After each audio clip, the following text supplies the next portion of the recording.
ভূতরে অনেক সিনেমায় হয়তো যাত্রীসহ ট্রেন উধাওয়ের ঘটনা দেখে থাকবেন, তাই বলে বাস্তবেও কি এমনটি ঘটতে পারে?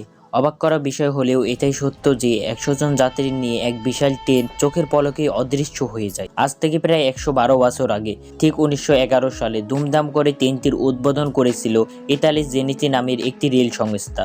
উদ্বোধনের দিন যাত্রীদের ফ্রিতে সফর করার ব্যবস্থাও করেছিল সংস্থাটি। অন্তঃপর 6 জন রেলকর্মী এবং 100 জন যাত্রী নিয়ে রওনা দেয় ট্রেনটি, কিন্তু গন্তব্যে আর পৌঁছানো হয়নি তাদের। মাঝপথে রহস্যজনকভাবে গায়েব হয়ে যায় গোটা ট্রেনটি। আজ পর্যন্ত যার কোনো খোঁজই মেলেনি। খোঁজ পাওয়া যায়নি ওই রেলকর্মী ও যাত্রীদেরও। এতগুলো যাত্রী নিয়ে আস্ত একটা ট্রেন কিভাবে এক মুহূর্তের মধ্যে অদৃশ্য হয়ে যেতে পারে, এর কোনো কারণও অনুসন্ধান করতে পারেনি বিজ্ঞানীরা। এমনিকি অনেক খুঁজেও ট্রেনের কোনো চিহ্ন পর্যন্ত মেলেনি বলেই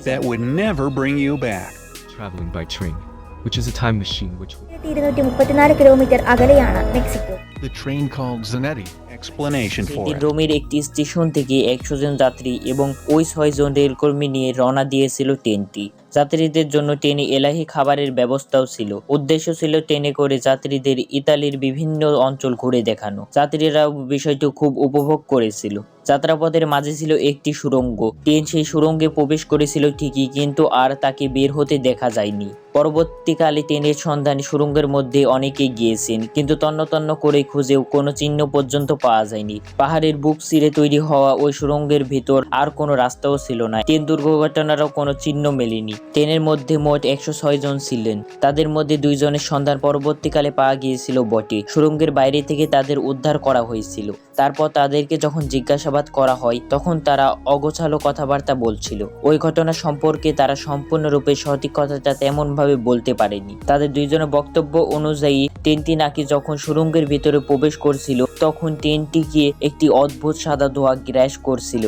সেই সময় নাকি কোনো ক্রমে 2 জনে ট্রেন থেকে ঝাঁপ দেন। তারপর আর কিছু মনে ছিল না তাদের। আর এদিকে প্রথম বিশ্বযুদ্ধের সময় বোমার বিস্ফোরণে সুড়ঙ্গের মুখও বন্ধ হয়ে গিয়েছিল, আর তাই জন্য খোঁজাখুঁজিও থামিয়ে দিতে হয় সংশ্লিষ্টদের। এর বেশ কিছু বছর পর নিখোঁজ ওই ট্রেনটিকে ঘিরে এমন কিছু ঘটনা বা তথ্য সামনে আসতে শুরু করে যা শুনলে আপনারা হতচকিত হয়ে পড়বেন। মেক্সিকোর এক চিকিৎসকের দাবি অনুযায়ী অনেক বছর আগে মেক্সিকোর একটি হাসপাতালে নাকি ওই 104 জন যাত্রীকে ভর্তি করা হয়েছিল। তারা প্রত্যেকে অসংলগ্ন কথা বলছিলেন, প্রত্যেকে কোনো একটি ট্রেনের উল্লেখ করছিলেন। সেই ট্রেনে করেই নাকি তারা মেক্সিকো পৌঁছেছিলেন। এমনিকি ইতালির বিভিন্ন প্রান্তে, জার্মানি, রোমানিয়া এবং রাশিয়াতেও নাকি বিভিন্ন সময় বিভিন্ন মানুষ ঠিক ওই রকমই একটি যাত্রী বোঝাই ট্রেন দেখতে পেয়েছিল বলে দাবি করতে শুরু করেছিলেন। প্রত্যক্ষদর্শীরা ট্রেনের যে বর্ণনা দিয়েছিলেন তা হুবহু ওই অদৃশ্য হওয়া ট্রেনটির ঘটনার সঙ্গে জড়িত ছিল।